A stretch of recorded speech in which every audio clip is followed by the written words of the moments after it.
I never thought standing in my own driveway at 3 o'clock in the morning during a blizzard would turn into the most satisfying moment of my professional life. But there I was watching Karen Patterson demand access to my heated garage while having absolutely no idea I had just purchased the rental property she lived in 2 weeks ago. The snow was coming down so hard I could barely see 10 feet in front of me.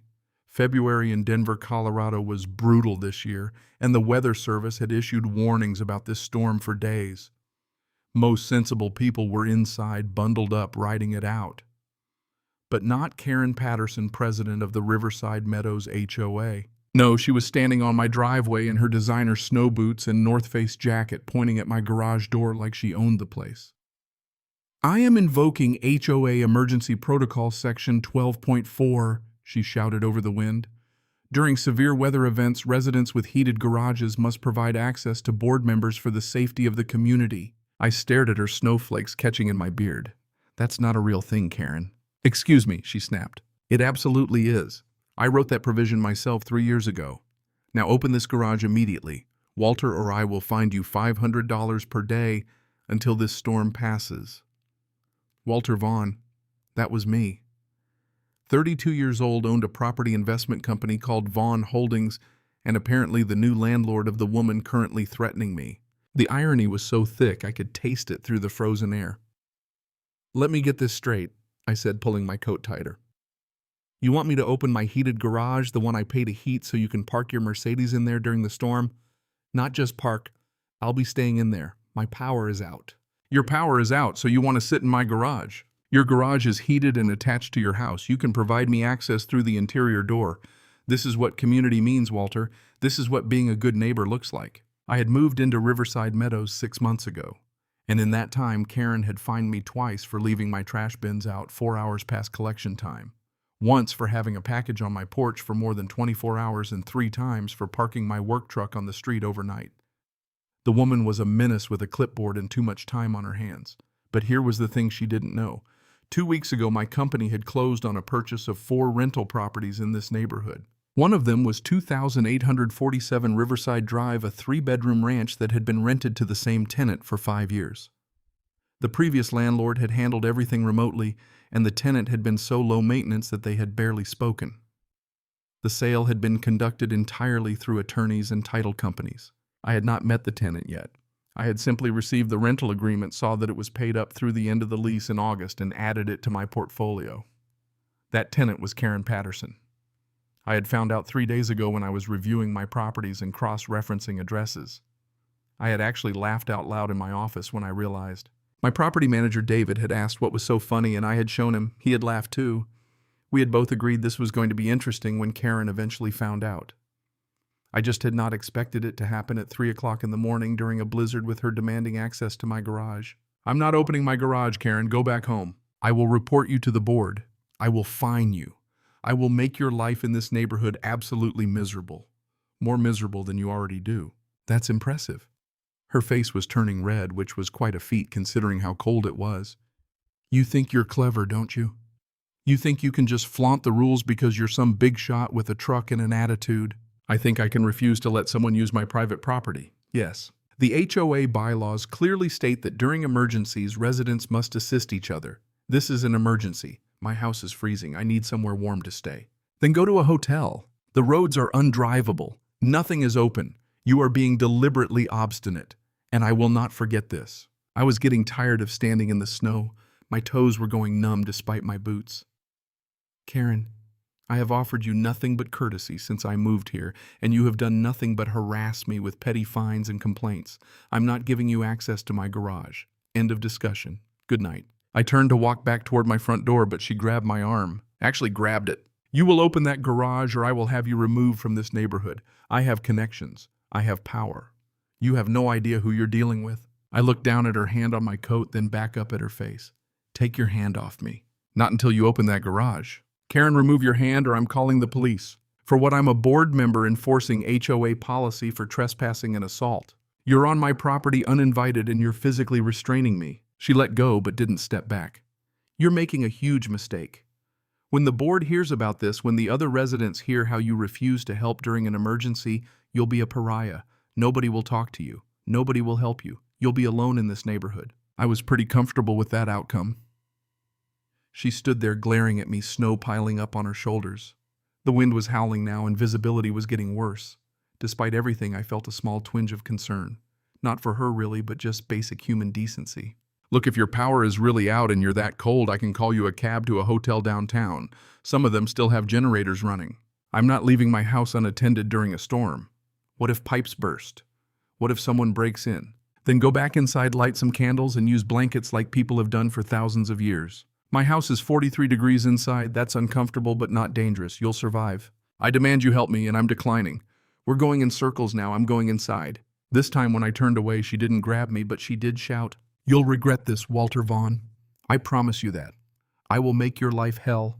Every single day you live in Riverside Meadows, I will find something wrong with your property. I will find you into bankruptcy. I will turn every single person in this neighborhood against you. You have no idea the kind of enemy you just made." I stopped at my front door and looked back at her.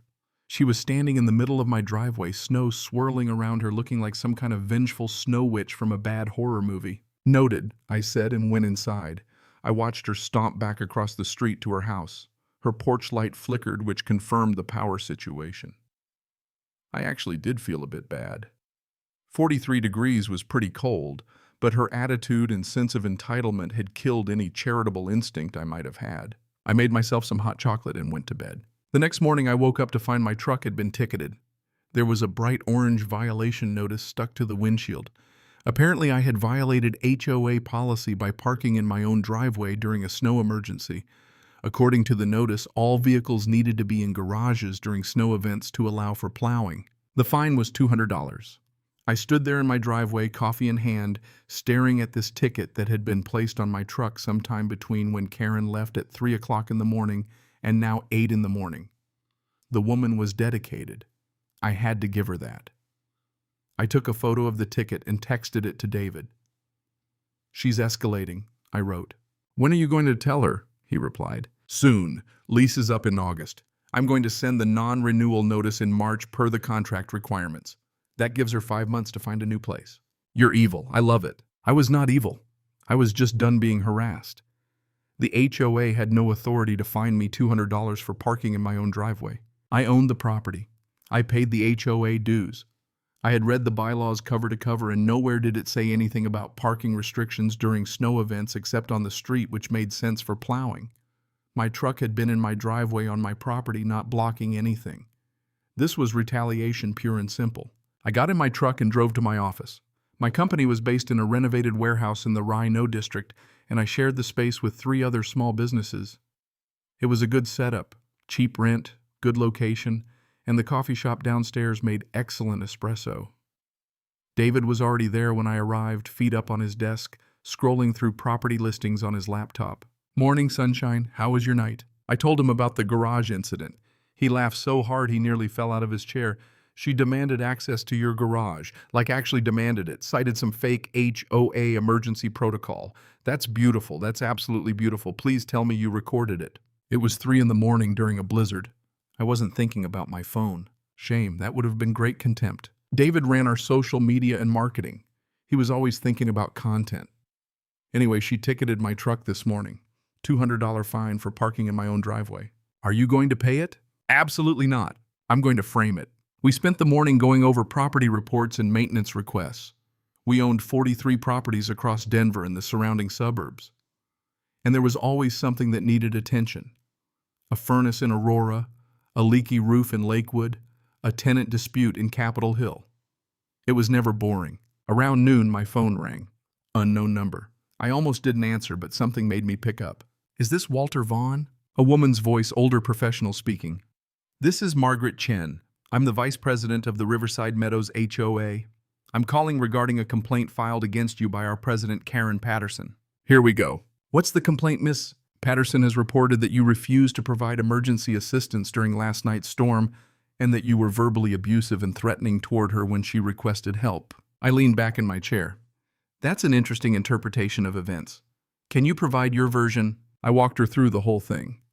Karen showing up at 3 o'clock in the morning demanding access to my heated garage, claiming it was HOA policy, grabbing my arm when I refused, threatening to fine me and turn the neighborhood against me. There was a long pause. She grabbed you? Yes. And you asked her to leave multiple times? Yes. Mr. Vaughn, I need to be honest with you. This doesn't sound like the first time Karen has overstepped. We've had complaints before about her interpretation of HOA policies. However, she is the president and she has a lot of support from the board. So what happens now? I'm going to document this conversation. The complaint she filed requests that you be fined $500 for refusing emergency assistance and another $500 for verbal harassment. I'm not going to support either of those fines. However, I wanted to give you a heads up that she's going to push for them at the next board meeting. When is that? Next Thursday at 7 at the community center. You're welcome to attend and present your side. I'll be there. Good. And Mr. Vaughn, for what it's worth, I'm sorry. Karen means well, but she sometimes forgets that being HOA president doesn't mean she owns the neighborhood. After we hung up, I sat there thinking next Thursday was 10 days away. The lease non-renewal letter needed to go out in March, which was about a week away. The timing was delicate. If I sent the letter before the board meeting, she would know I was her landlord and would likely accuse me of retaliation. If I waited until after, she might escalate her HOA harassment. David walked over. What's up? I explained the situation. He whistled. Tricky. What are you going to do? I'm going to wait until after the board meeting. Let her make her case, defend myself, and then send the letter the next day. That way it's clear the non-renewal has nothing to do with the HOA dispute. Except it totally does. Except I'm not renewing because she's a problem tenant who harasses people and creates drama. That's a legitimate reason. Is it though? Has she actually violated her lease? That was a good question. I pulled up her file. The lease was standard, pretty boilerplate. No smoking, no illegal activity, no damage to property. Pay rent on time, be a good neighbor. Karen paid her rent like clockwork, never late. The property manager had done inspections yearly and reported no issues. On paper, she was a model tenant. Legally, I didn't need a reason to non-renew. I said the lease expires in August. I just have to give 5 months' notice per Colorado law, which March 1st accomplishes. She's going to lose her mind, probably. The next week was relatively quiet. I didn't get any more HOA tickets, and Karen didn't show up at my house again. The storm had passed, the snow had been plowed, and life in Riverside Meadows returned to normal. I kept my head down, went to work, came home, and tried not to think about the upcoming board meeting. But on Wednesday, the day before the meeting, I came home to find a notice taped to my front door. It was from the HOA, and it informed me that my property was in violation of landscaping standards. Apparently, my bushes were overgrown and needed trimming. My grass was visible in patches through the snow and appeared to be over the maximum height of 3 inches. And my mailbox post was chipped and needed repainting. The fine was $450 due within 30 days. I looked around my yard. The bushes were fine, trimmed in the fall, just like everyone else's. The grass was dormant and covered in snow, and there was no way to determine its height. The mailbox post had one tiny chip near the bottom that you could only see if you crouched down and looked for it. This was absurd. I took photos of everything documenting that my property was in perfectly acceptable condition, then went inside and called Margaret Chen. Hi, Margaret, it's Walter Vaughn. I just got another violation notice from the HOA. Let me guess, Karen. How did you know? She sighed. She filed 6 violation notices today, all against properties owned by people who have crossed her in some way. I'm guessing she's building a case against you for tomorrow's meeting. This is harassment. I agree, and I'm bringing it up at the meeting. But Walter, I need you to understand something. Karen has been president for 6 years. She has allies on the board. 3 of the 7 members vote with her on everything. I have 2 who usually vote with me. That leaves 1 swing vote, and he tends to avoid conflict. So you're saying she might actually get these fines approved? I'm saying it's possible, but having you there to defend yourself will help. People respond to seeing the actual person affected, not just reading about it in a report. The next evening, I drove to the Riverside Meadows Community Center, a small brick building near the neighborhood entrance. The parking lot was surprisingly full.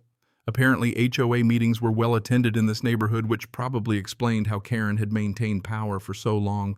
She had an audience. Inside, about 30 people were seated in rows of folding chairs facing a long table at the front where 7 board members sat. Karen was in the center naturally, with Margaret to her right and 5 other people I didn't recognize.